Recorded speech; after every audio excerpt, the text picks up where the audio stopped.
Intelligence کو alert کر دیا گیا ہے، اور میرے وہ آدمی جو پاکیشیا پہنچ گئے تھے انہوں نے وہاں جا کر بے حد کوشش کی، لیکن وہ علامہ شہاب کو ٹریس نہیں کر سکے۔ وہاں علامہ شہاب کے اپنے گھر والوں کو بھی علم نہیں ہے کہ وہ کہاں ہیں۔ کرنل نے کہا، لیکن آخر وہ اس طرح کیوں چھپ گئے ہیں؟ انہوں نے قوانین بنانے ہیں، کوئی خفیہ دفاعی ایجاد تو نہیں کرنی؟ ڈیزی نے حیرت بھرے لہجے میں کہا۔ مجھے نہیں معلوم کہ ایسا کیوں ہوا ہے، بہرحال چونکہ اس کے قتل کا فیصلہ ہو چکا ہے، اس لیے اب تم نے وہاں جا کر اسے ٹریس بھی کرنا ہے اور پھر اسے ہلاک بھی کرنا ہے۔ کرنل نے جواب دیا، ٹھیک ہے، اس کے بارے میں کوائف۔ ڈیزی نے کہا تو کرنل نے میز کی دراز سے ایک فائل نکال کر ڈیزی کی طرف بڑھا دی۔ خیال رکھنا، انٹیلیجنس وہاں کام کر رہی ہوگی، اس لیے تم نے محتاط رہنا ہے۔ کرنل نے کہا تو ڈیزی بے اختیار ہنس پڑی۔ آپ بے فکر رہیں، انٹیلیجنس ڈیزی کی گرد تک بھی نہ پہنچ سکے گی، ڈیزی نے کہا، اور فائل اس نے تہہ کر کے اپنے بڑے سے بیگ میں رکھی اور اٹھ کھڑی ہوئی۔ میرے پاس صرف ایک ہفتہ ہے، ایک ہفتے کے اندر یہ کام ہو جانا چاہیے، کرنل نے کہا۔ ہو جائے گا، صرف ٹریس کرنے میں دیر لگے گی، ورنہ اسے ہلاک کرنے میں کون سی دیر لگنی ہے، ڈیزی نے بڑے اطمینان بھرے لہجے میں کہا اور سلام کر کے بیرونی دروازے کی طرف مڑ گئی۔ اس کے باہر جانے کے بعد ادھیڑ عمر نے بے اختیار اطمینان بھرا طویل سانس لیا۔ اب اس کے چہرے پر اطمینان کے تاثرات نمایاں تھے، کیونکہ وہ ڈیزی کی صلاحیتوں سے واقف تھا۔ لیکن اسی لمحے میز پر پڑے ہوئے فون کی گھنٹی بج اٹھی تو اس نے ہاتھ بڑھا کر ریسیور اٹھا لیا۔ یس، کرنل بول رہا ہوں، ادھیڑ عمر نے کہا۔ جیرٹ بول رہا ہوں کرنل، کیا ڈیزی تمہارے پاس آئی تھی؟ دوسری طرف سے ایک مردانہ آواز سنائی دی۔ ہاں، وہ ابھی ابھی واپس گئی ہے۔ کیوں؟ کرنل نے کہا، میں اس کے ذمے ایک مشن لگانا چاہتا ہوں، اس لیے پوچھ رہا تھا، دوسری طرف سے کہا گیا۔ لیکن اب وہ فارغ نہیں ہے، میں نے اسے ایک مشن دیا ہے اور مشن بے حد اہم ہے، اس لیے اب تم کسی اور کو منتخب کر لو، کرنل نے کہا۔ کیا ان لینڈ مشن ہے یا کہیں باہر جانا ہے؟ جیرٹ نے کہا۔ ایشیا کے ایک ملک پاکیشیا کا مشن ہے، کرنل نے کہا۔ اوہ، کیا کہہ رہے ہو؟ کیا نام لیا ہے تم نے؟ دوسری طرف سے جیرٹ نے چونک کر ایسے لہجے میں کہا جیسے کرنل نے غلطی سے کوئی بھیانک نام لے دیا ہو۔ پاکیشیا؟ کیوں، کیا بات ہے؟ کرنل نے کہا۔ اوہ اوہ، ویری بیڈ، تو تم ڈیزی کو پاکیشیا بھجوا رہے ہو؟ ویری بیڈ، وہ وہاں سے زندہ واپس نہیں آ سکتی، جیرٹ نے کہا۔ کیا کہہ رہے ہو؟ کیا تمہارا دماغ تو خراب نہیں ہو گیا؟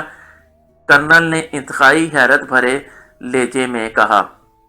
میں درست کہہ رہا ہوں، پاکیشیا میں علی عمران رہتا ہے، دنیا کا خطرناک ترین ایجنٹ، اور یقیناً تم نے ڈیزی کو کوئی اہم مشن دیا ہوگا اور اس عمران تک اس کی اطلاع پہنچ جائے گی اور ڈیزی کو موت سے کوئی نہ بچا سکے گا۔ تمہیں نہیں معلوم، لیکن میں فیلڈ ایجنٹ رہا ہوں اور مجھے اس بارے میں بہت کچھ معلوم ہے، جیرٹ نے جواب دیتے ہوئے کہا۔ کیا یہ عمران انٹیلیجنس میں ہے؟ کرنل نے پوچھا۔ نہیں، وہ پاکیشیا سیکرٹ سروس کے لیے کام کرتا ہے، جیرٹ نے جواب دیا۔ تم بے فکر رہو، ڈیزی جس مشن پر گئی ہے اس کا کوئی تعلق سیکرٹ سروس سے نہیں ہے، اور میں ڈیزی کو بتا بھی دوں گا، وہ محتاط رہے گی، کرنل نے جواب دیتے ہوئے کہا۔ میں خود ڈیزی کو سمجھا دوں گا، ورنہ وہ ماری جائے گی، جیرٹ نے کہا، اور اس کے ساتھ ہی رابطہ ختم ہو گیا تو کرنل نے منہ بناتے ہوئے ریسیور رکھ دیا۔ احمق، ایک آدمی سے ڈر رہا ہے، ڈیزی کو نہیں جانتا، کرنل نے کہا، اور اس کے ساتھ ہی اس نے میز کی دراز سے شراب کی ایک چھوٹی سی بوتل نکالی اور اس کو کھول کر منہ سے لگا لیا۔ عمران اپنے فلیٹ کے سٹنگ روم میں بیٹھا ایک کتاب کے مطالعہ میں مصروف تھا۔ چونکہ ان دنوں اس کے پاس کوئی کام نہیں تھا، اس لیے اس کا زیادہ تر وقت مطالعہ یا ہوٹل گردی میں گزرتا تھا۔ دن کے وقت وہ مطالعہ میں مصروف رہتا تھا، جبکہ شام ہوتے ہی وہ کار لے کر کسی نہ کسی ہوٹل میں پہنچ جاتا اور پھر رات گئے اس کی واپسی ہوتی تھی۔ اس وقت ابھی لنچ کا وقت نہ ہوا تھا اور سلیمان لنچ کے لیے شاپنگ کرنے مارکیٹ گیا ہوا تھا۔ عمران کتاب کے مطالعہ میں مصروف تھا کہ کال بیل بجنے کی آواز سنائی دی۔ یہ لوگ بھی سلیمان کے باہر جانے کے انتظار میں رہتے ہیں شاید، عمران نے برا سا منہ بناتے ہوئے کہا، اور پھر اس نے کتاب بند کر کے میز پر رکھی ہی تھی کہ کال بیل کی آواز ایک بار پھر سنائی دی، اور اس بار کال بیل بجانے والے نے بٹن پر انگلی مستقل طور پر رکھ دی تھی۔ ارے ارے، یہ کیا طریقہ ہے؟ کال بیل جل جائے گی۔ ارے اس قدر مترنم آواز والی کال بیل تو ملتی ہی نہیں ہے۔ عمران نے بوکھلائے ہوئے انداز میں سٹنگ روم سے نکل کر گیلری میں پہنچ کر دروازے کی طرف تیزی سے بڑھتے ہوئے اونچی آواز میں کہا، ارے ارے رک جاؤ، بند کرو اسے بجانا۔ عمران نے چیختے ہوئے کہا تو کال بیل بجنا بند ہو گئی۔ یا اللہ، تیرا لاکھ لاکھ شکر ہے، تو ہی لوگوں کو عقل سلیم بخشنے والا ہے، عمران نے اونچی آواز میں کہا، اور اس کے ساتھ ہی اس نے مخصوص چٹخنی ہٹائی تو دروازہ ایک دھماکے سے کھلا اور دوسرے لمحے عمران نے بے اختیار ایک طویل سانس لیا، کیونکہ دروازے پر سپر فیاض اپنی مکمل یونیفارم سمیت موجود تھا۔ اس کے چہرے پر ایسے تاثرات تھے جیسے وہ اپنے آپ پر جبر کر رہا ہو، ورنہ وہ ایک لمحے میں عمران کی گردن مروڑ دیتا۔ یہ طریقہ ہے کہ نواب صاحب سنتے ہی نہیں۔ کہاں ہے وہ تمہارا لاڈلا؟ سپر فیاض نے پھاڑ کھانے والے لہجے میں کہا۔ پپ بھاگ گیا ہے ڈر کے مارے، کہہ رہا تھا کہ طوفان آنے والا ہے، بجلیاں کڑکنے والی ہیں، عمران نے ایک طرف ہٹتے ہوئے انتہائی مسمسے سے لہجے میں کہا۔ ہوں، کام چور آدمی ہے، جس وقت دیکھو غائب ہوتا ہے، نہ جانے تم نے اسے کیوں چپکا رکھا ہے اپنی جان کے ساتھ، سپر فیاض نے اندر داخل ہوتے ہوئے کہا۔ مالی مجبوری ہے سپر فیاض، ورنہ، عمران نے کہنا شروع کیا۔ بس بس، بند کرو یہ آلاپ، میرے کان پک گئے ہیں یہ سب سن سن کر، سپر فیاض نے اسے درمیان میں ہی ٹوکتے ہوئے کہا، تو عمران اس طرح سہم گیا جیسے اسے خطرہ ہو کہ ابھی سپر فیاض ہولسٹر سے ریوالور نکال کر اس پر فائر کھول دے گا۔ سنو، تمہارے ڈیڈی نے مجھے تمہارے پاس بھیجا ہے، اس لیے سنجیدگی سے میری بات سنو۔ سٹنگ روم میں پہنچ کر سپر فیاض نے کرسی پر بیٹھتے ہوئے کہا، سناؤ، مگر سر سے سنانا، مجھے بے سرا سننے کی عادت نہیں ہے، عمران نے کہا۔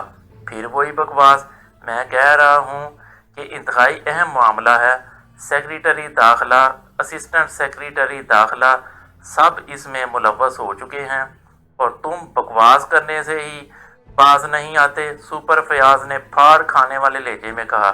اچھا ہوا جو سب ملوث ہو گئے، ورنہ اب تک تو عام شہری ہی ملوث کر دیے جاتے تھے، عمران نے جواب دیا۔ کیا مطلب؟ بہرحال چھوڑو، یہ بتاؤ کہ تم سینڈی زوم کو جانتے ہو، سپر فیاض نے کہا، تو عمران بے اختیار چونک پڑا۔ Sandy zoom? یہی کہا ہے نا تم نے؟ عمران نے حیرت بھرے لہجے میں کہا۔ ہاں، کیا جانتے ہو تم اسے؟ سپر فیاض نے کہا۔ ہاں، بہت اچھی طرح، اور میں ہی کیا پوری دنیا جانتی ہے، ہر صاحب ذوق جانتا ہے۔ عمران نے کہا تو سپر فیاض کے چہرے پر انتہائی حیرت کے تاثرات ابھر آئے۔ کیا کہہ رہے ہو؟ ساری دنیا جانتی ہے، ہر صاحب ذوق جانتا ہے، کیا مطلب؟ کون ہے یہ؟ سپر فیاض نے حیرت بھرے انداز میں ہونٹ چباتے ہوئے کہا۔ لیلا کا ماڈرن نام ہے، عمران نے بڑے اطمینان بھرے لہجے میں کہا۔ لیلا؟ کون لیلا؟ سپر فیاض نے انتہائی حیرت بھرے لہجے میں کہا۔ وہی مجنون والی لیلا جس پر بے شمار ڈرامے، فلمیں بن چکی ہیں، گانے گائے جاتے ہیں۔ کون ہے جو لیلا کو نہیں جانتا؟ ہاں، جو نہیں جانتا وہ یقیناً صاحب ذوق نہیں ہو سکتا جیسے تم، عمران نے منہ بناتے ہوئے کہا۔ پھر وہی بکواس، میں کہہ رہا ہوں سنجیدہ ہو جاؤ، سپر فیاض نے ایسے گھٹے گھٹے سے لہجے میں کہا جیسے بڑی مشکل سے اپنے غصے کو برداشت کر رہا ہو۔ میں سنجیدہ ہوں، عمران نے اس بار بڑے سنجیدہ لہجے میں کہا۔ یہ سنجیدگی ہے؟ بولو، جواب دو، سپر فیاض نے غصیلے لہجے میں کہا۔ اس میں مذاق کی کون سی بات ہے؟ اب اتنی انگلش تو تمہیں بھی آتی ہوگی کہ سینڈ ریت کو کہتے ہیں، بتاؤ کہتے ہیں نا؟ عمران نے کہا۔ ہاں کہتے ہیں، لیکن سپر فیاض نے کہا۔ دھیرج، تم جیسے ناخلف شاگرد کو سمجھانے کے لیے قدم پہ قدم آگے بڑھنا پڑتا ہے۔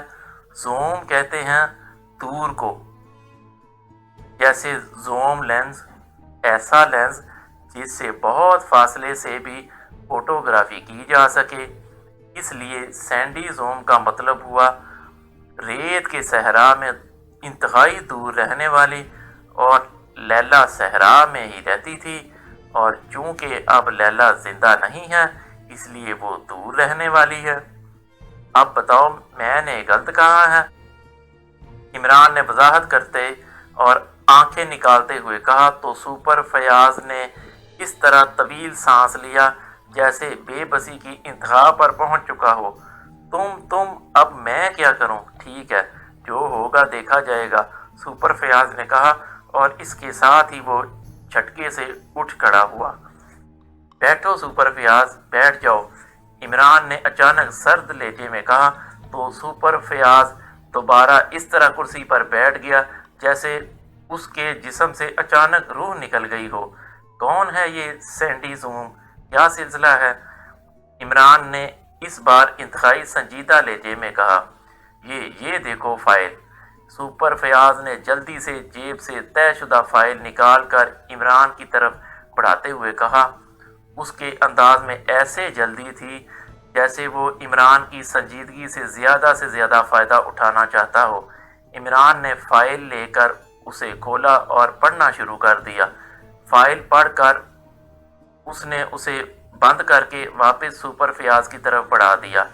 تم سیکریٹری داخلہ اور اسسٹنٹ سیکریٹری کے ملوث ہونے کی بات کر رہے تھے، وہ کیا سلسلہ ہے؟ عمران نے کہا تو سپر فیاض نے انسپکٹر خورشید کے ذمے کام لگانے، سینڈی کی گرفتاری اور پھر اس کی رہائی تک، اسسٹنٹ سیکریٹری کی ضمانت اور سیکریٹری داخلہ اور آخر میں سر عبدالرحمن کی کال تک پوری تفصیل بتا دی۔ تو یہ ہے تمہارے محکمے کی کارکردگی۔ شہر میں جس کا نام بھی سینڈی ہو اسے پکڑ کر پھانسی پر چڑھا دو، عمران نے منہ بناتے ہوئے کہا۔ وہ احمق ہے انسپکٹر خورشید، لیکن اب چھوڑو اس سلسلے کو، تم مجھے بتاؤ کہ میں کیا کروں، کہاں سے سینڈی زوم کو پکڑوں؟ سپر فیاض نے کہا تو تمہارا اب تک یہی خیال ہے کہ سینڈی زوم کسی عورت کا نام ہے؟ یہ کسی تنظیم کا نام بھی تو ہو سکتا ہے، جبکہ تمہیں معلوم ہو چکا ہے کہ یہ تنظیم پوری دنیا کے ہر مذہب کے مذہبی رہنماؤں کو ہلاک کرتی ہے۔ تو اس کا مطلب ہے کہ یہ نہ صرف کوئی تنظیم ہے بلکہ کوئی بین الاقوامی تنظیم ہے، عمران نے کہا۔ یا اللہ، تیرا لاکھ لاکھ شکر ہے، تو بڑا رحیم و کریم ہے، سپر فیاض نے بے اختیار ہوتے ہوئے کہا۔ کیا مطلب؟ کس بات کا شکر ادا کر رہے ہو؟ اس بار عمران نے حقیقی حیرت بھرے لہجے میں کہا۔ بین الاقوامی تنظیم، تو پھر اس سے ہمارا کوئی تعلق نہیں ہے۔ اب سیکرٹ سروس جانے اور اس کا کام، سپر فیاض نے کہا تو عمران بے اختیار ہنس پڑا۔ ڈیڈی تمہیں گولی مار دیں گے، سمجھے؟ انہوں نے اسی لیے تمہیں میرے پاس بھیجا ہوگا کہ تم یہ کارنامہ سر انجام دے ڈالو تاکہ ڈیڈی سرخ روح ہو سکیں۔ اور اب اگر تم نے جا کر یہ بات کی کہ یہ کام ہماری سروس کی رینج میں نہیں آتا تو پھر خود سوچ لو کیا ہوگا۔ عمران نے کہا تو سپر فیاض کے چہرے پر ایک بار پھر تشویش کے تاثرات ابھرنے شروع ہو گئے۔ تو پھر بتاؤ کہ میں کیا کروں؟ کہاں سے اس نامراد سینڈی کو تلاش کروں؟ سپر فیاض نے منہ بناتے ہوئے کہا، اب میں کیا بتا سکتا ہوں؟ بہتر ہے کہ کسی نجومی سے رابطہ کرو۔ عمران نے کہا، نہیں، تمہیں بتانا ہوگا، سمجھے؟ ورنہ میں تمہاری اور اپنی جان ایک کر لوں گا۔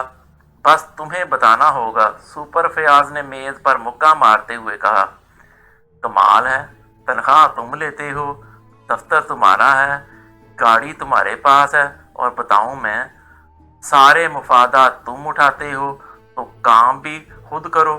اب مجھے بتاؤ، اگر تمہیں تنخواہ نہ ملے، الاؤنسز نہ ملے، دن رات قرضہ اٹھا کر گزارا کرو، تو پھر کیا تمہارا ذہن کام کرے گا؟ بولو۔ عمران نے کہا تو سپر فیاض نے بے اختیار ایک طویل سانس لیا، تو تم باز نہیں آؤ گے، ٹھیک ہے، بولو۔ اس سینڈی زوم کو پکڑوانے کا کیا لوگے؟ بولو، ابھی فیصلہ کر لو، بولو۔ سپر فیاض نے کہا، واہ، کیا بات ہے عقل مندی کی کہ ابھی بات ہوئی نہیں اور تم سمجھ بھی گئے، لیکن تم نے یہ بات سوچی ہی کیوں؟ کیا تم مجھے اتنا گھٹیا سمجھتے ہو کہ ایک دوست کا کام کر کے میں رقم لوں گا؟ بولو، کیوں سوچی تم نے یہ بات؟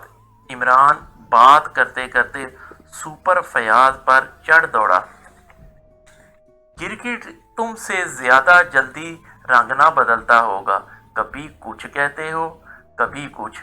بہرحال ٹھیک ہے، دوست بن کر کرو یا رقم لے کر، مجھے سینڈی زوم چاہیے، جلد از جلد۔ سپر فیاض نے ایک طویل سانس لیتے ہوئے کہا، سلیمان کو آ لینے دو، اس سے بات کرتے ہیں۔ عمران نے کہا تو سپر فیاض بے اختیار چونک پڑا۔ کون سی بات؟ سپر فیاض نے چونک کر کہا، یہی کہ یہاں پاکیشیا میں کون کون سے ایسے مذہبی رہنما ہو سکتے ہیں جنہیں ہلاک کر کے کوئی بین الاقوامی تنظیم فائدہ اٹھا سکتی ہے۔ وہ مذہبی آدمی ہے، اسے لازماً معلوم ہوگا۔ عمران نے کہا تو سپر فیاض بے اختیار چونک پڑا۔ اوہ اوہ، واقعی یہ پوائنٹ اچھا ہے کہ ایسے مذہبی رہنماؤں کی نگرانی کی جائے۔ اوہ، ویری گڈ۔ وزارت مذہبی امور کے پاس ایسے افراد کی لسٹ موجود ہوگی۔ ٹھیک ہے، اب میں یہ کام کر لوں گا، سپر فیاض نے مسرت بھرے لہجے میں کہا، اور اس کے ساتھ ہی اس نے میز پر پڑی ہوئی فائل اٹھا لی اور تیزی سے دروازے کی طرف مڑ گیا۔ وہ رقم، وہ تم کہہ رہے تھے، عمران نے چیختے ہوئے کہا، لیکن سپر فیاض اب کہاں رکنے والا تھا۔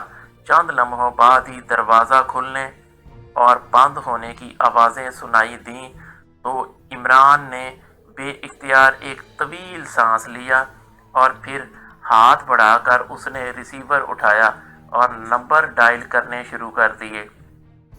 PA ٹو سیکریٹری خارجہ۔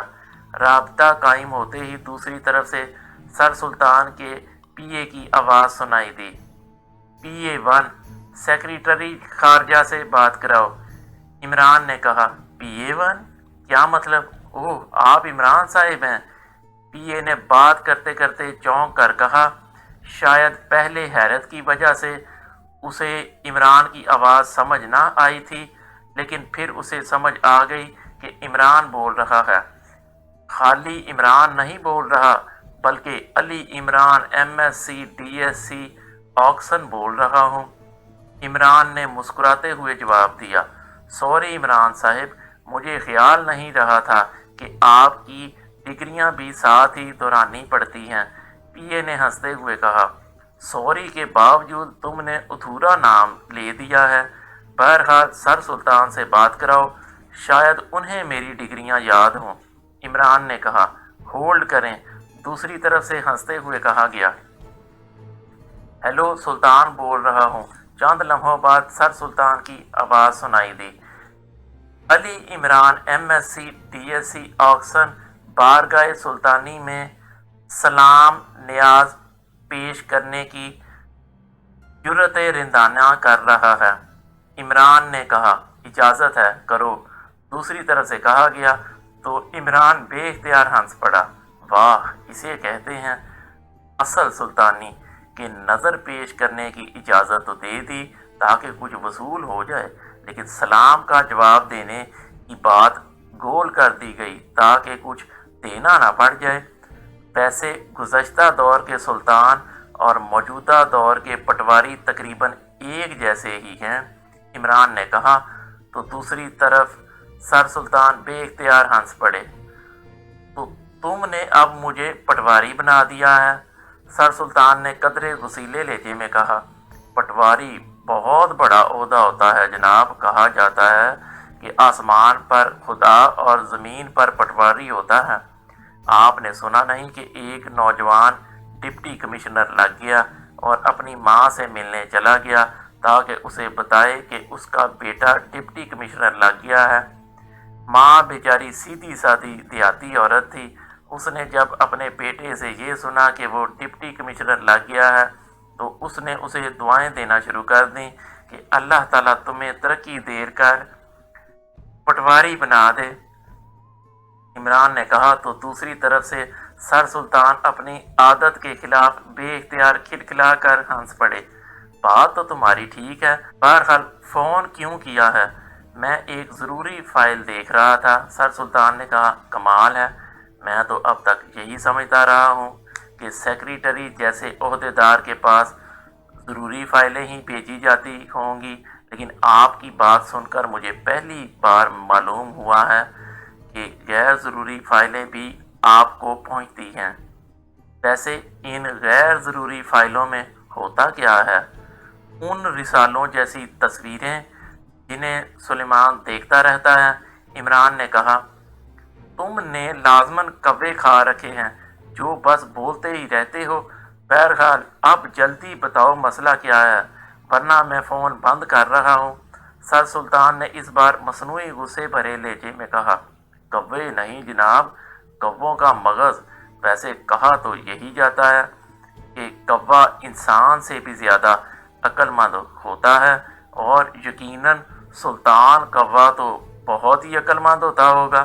عمران بھلا کہاں آسانی سے باز آنے والا تھا، لیکن دوسری طرف سے ریسیور رکھ دیا گیا تو عمران نے بھی مسکراتے ہوئے ریسیور رکھ دیا اور پھر اس طرح میز پر پڑی ہوئی کتاب اٹھا لی جیسے اس نے سر سلطان کو فون کرنے کا ارادہ ترک کر دیا ہو۔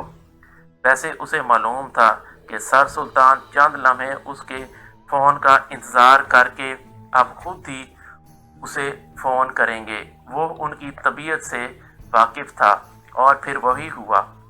تھوڑی دیر بعد فون کی گھنٹی بج اٹھی تو عمران نے ہاتھ بڑھا کر ریسیور اٹھا لیا۔ حقیر، فقیر، پر تقصیر، ایج مدان، بندہ نادان، ولد سر عبدالرحمن، بھتیجہ سر سلطان، جن کے کھاتا رہتا ہے وہ کان، علی عمران بول رہا ہوں۔ عمران کی زبان ایک بار پھر رواں ہو گئی۔ تم فلیٹ پر ہی رہو، میں خود آ رہا ہوں۔ دوسری طرف سے سر سلطان کی انتہائی سنجیدہ آواز سنائی دی، ارے ارے ایک منٹ، وہ دراصل آج تو نہ چائے کی پتی ہے، نہ دودھ، نہ چینی۔ سلیمان بھی واک آؤٹ کر گیا ہے۔ وہ کیا کہتے ہیں، ایک بڑے مشہور شاعر کا شعر ہے کہ عمران کی زبان ایک بار پھر رواں ہو گئی۔ ٹھیک ہے، اب میں کیا کر سکتا ہوں، سر سلطان نے انتہائی ضج ہوتے ہوئے کہا۔ ارے آپ جیسا عہدیدار کیا نہیں کر سکتا، بہرحال اور کچھ کر سکتا ہو یا نہ کر سکتا ہو، لیکن اتنا تو کر سکتا ہے کہ وزارت مذہبی امور سے یہ معلوم کر سکے کہ پورے ملک میں ایسا کون سا مذہبی رہنما ہے جسے کوئی بین الاقوامی تنظیم ہلاک کرنے میں دلچسپی لے سکتی ہے۔ عمران نے کہا، کیا کیا کہہ رہے ہو؟ کیا مطلب؟ سر سلطان نے بری طرح چونکتے ہوئے کہا۔ تو عمران نے سپر فیاض کی آمد اور سینڈی زوم کے بارے میں تفصیل بتا دی۔ اوہ، پھر تو یہ انتہائی سیریس مسئلہ ہے، یہ کام فیاض نہیں کر سکتا۔ دوسری طرف سے سر سلطان نے کہا، اسے کرنے دیں تاکہ تنظیم مطمئن رہے کہ انٹیلیجنس ہی کام کر رہی ہوگی۔ عمران نے جواب دیا، اوہ ہاں، واقعی ٹھیک ہے، میں معلوم کر کے تمہیں بتاتا ہوں، لیکن مذہبی رہنما تو پاک ایشیا میں بہت ہیں، ایک لمبی فہرست ہوگی۔ سر سلطان نے الجھے ہوئے لہجے میں کہا، کسی ایسے آدمی یا گروپ کے بارے میں معلوم کریں جو کوئی ایسی حیثیت رکھتا ہو یا کام کر رہا ہو کہ جس میں ایسی تنظیم دلچسپی لے سکتی ہے۔ عمران نے کہا، لیکن یہ تنظیم کس ملک کی ہے؟ کیا یہودیوں کی کوئی تنظیم ہے؟ سر سلطان نے کہا، ہو سکتا ہے ان کی ہو، ویسے بتایا تو یہی گیا ہے کہ یہ ہر مذہب کے رہنماؤں کو ہلاک کرتی ہے، جن میں یہودی مذہبی رہنما بھی شامل ہیں۔